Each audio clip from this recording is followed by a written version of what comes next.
There's a verse in the Torah that speaks in Bereshit which says, Nasa Adam, let us create man, B'tzalmenu kidmusenu, which is in our image and our form, which is a very puzzling verse, verse 26, which says that let us, in the plural, create man.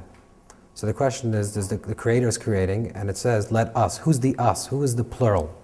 And then it says, let us create in our image and in our form. B'tzalmenu kidmusenu. So what is this idea of the plural? Who is God speaking to? And the next words after that is V'yirdu b'digas hayam, and this creation of this person, this being, which is wrongly translated as shall master this creation.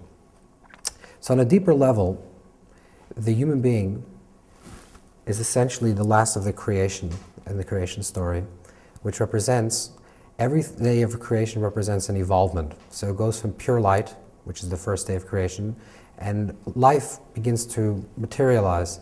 And the definition of life is complexity and movement. And as the evolvement is going through the days of the creation, representing movement from pure light, which is undifferentiated and pure and no movement, to something that is called something that has a nefesh. A nefesh is something that's a living being, and a creation that has movement. Until it evolves to the creation of Nas Adam B'Tzalmenu, let us create man. And the understanding is, the Kabbalistic understanding of this is, that the human being is created with everything. When God says, when the Creator says in the Torah, Nas Adam, let us create the human being, the us is the plural, the totality of creation. The human being is going to be a reflection of everything that precedes the human being's creation. The human being will be a reflection of heaven and of earth, of beast and of prey, of the insect and of vegetation. Everything within creation will be embodied with this human being. And that ability, because we have the potential of everything within us, that gives us our dimension of freedom of choice. We have choice. We're unlike anything else of creation, which is created in its particularity. A zebra does not decide to take a vacation or a lion to take a vacation and move out to Aruba and sit on the beach and not hunt, because the lion is created in a certain way that it hunts, and that's its nature, and it never deviates from its nature. The human being is the only creation, the way we understand creation, that has the ability to choose its own freedom, to choose its own reality. It can choose to hunt, and it can choose not to hunt. It can choose to be one way, it can choose to be the other way. The possibility of choice comes about because we are a reflection of the everything.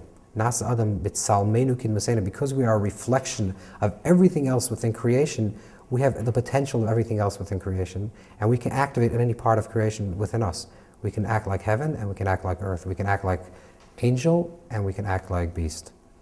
And because we have this inner quality, which is the totality of creation that's reflected within us, therefore we have a responsibility. V'yirdu b'digas hayam, meaning that a man shall lower himself. Man doesn't mean male, but the human being shall lower himself, should enter into the consciousness, into the reality, even of a small fish and even of an insect, because we are really a reflection of everything. Because we contain everything, we have the responsibility for everything. And that's the idea of Nas Adam, let us create. And on a deeper level, the idea of Nas Adam, let us create, is actually man is being spoken to by God, by the Creator. Hashem, the Creator, is telling us, Nas Adam, let us create you. I'm going to give you potential, but me and you are going to make your actual. Whatever you do in your life, you're creating your own existence. God says, I'm giving you the raw potential and the tools, but let us together create you. And this is a tremendous responsibility that we have, because we can just go through life and live an automatic life, a reactive life, and just go through the motions, just live in a place of cause and effect, and because our genetics inform us a certain way, and our environment informs us a certain way, and then we just pass through life, basically in a level of causality, cause and effect. But if we do that, then we never make a choice in our life, and we don't have real freedom. The possibility, the human possibility, is a possibility of true freedom, to transcend their own nature, to transcend their own genetics, and really make anything that you want for yourself.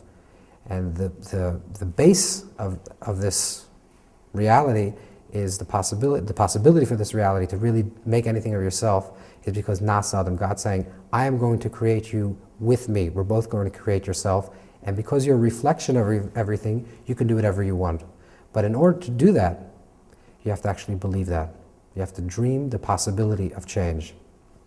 And that's really the narrative of the Torah, where it speaks about Adam and Eve, and Adam falls asleep, and Eve is created through Adam's tsela, which the word tsela, the root word tsela, which is side, is the same word as tzel, which is shadow.